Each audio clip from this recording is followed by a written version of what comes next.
Oklahoma City. It was a nice concert as well. Yeah, Storm Team 4 weather now.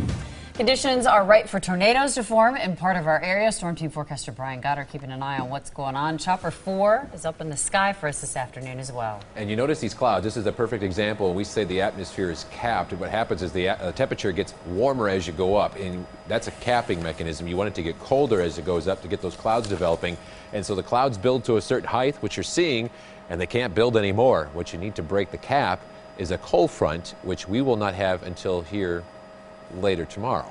That's why the western part of the state has been seeing all the violent weather. Not to say that we won't see any showers. We've had some isolated downpours here locally. We're seeing one right now in parts of Racine and Kenosha County. Everything is lifting to the north and to the northeast. But where the front is closer, you're breaking that cap and you're seeing these heavier storms. They had the tornado last night in Bagley for the first confirmed tornado of the season here in Wisconsin, and they're seeing more severe weather west of Madison, where it was expected today. We did have that one lone severe thunderstorm northwestern Dodge into Fond du Lac County between 2:30 and 3 o'clock this afternoon.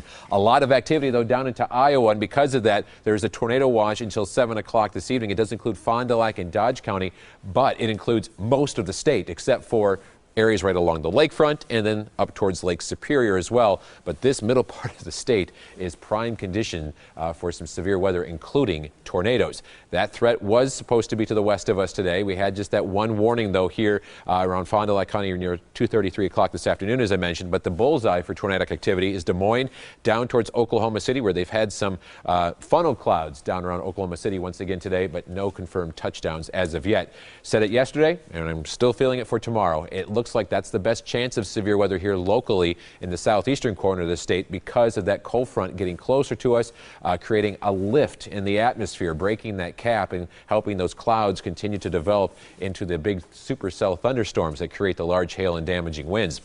We're seeing some clouds, a lot of blue sky, and the clouds are limited in their development, so the rain shower activity, despite the humidity and the heat, is very limited as well. We could also break that cap as we get toward the evening hours and we start to cool the atmosphere down just a little bit. You could see a better chance of showers or thunderstorms throughout the region later this evening. So we'll keep an eye on that as well. But 83 right now in Milwaukee, 82 in Watertown. It is very windy, winds between 20 and 30 miles per hour. It's humid. Dew points are back into the mid to upper 60s. Plenty of fuel for showers and thunderstorms as well. Look for these showers to finally get out of the region sometime after 10 or 11 o'clock tonight. Then we'll stay in the mid 60s with just a few showers and patchy areas of fog overnight. And tomorrow, a lot like today, back into the lower to mid 80s. We'll see plenty of sunshine early, lots of humidity, and then late in the afternoon, look for those thunderstorms to develop, especially west of Waukesha, and then work their way into Milwaukee.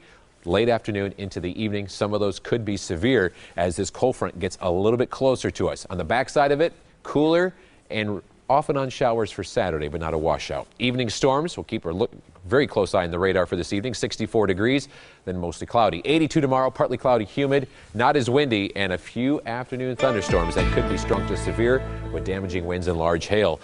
On Saturday, 77, a few showers, 62 and sunny on Sunday, and it stays cool most of next week, but at least we become a little bit more settled, not these every afternoon thunderstorms. Back to you guys. All right. Thanks, Brian.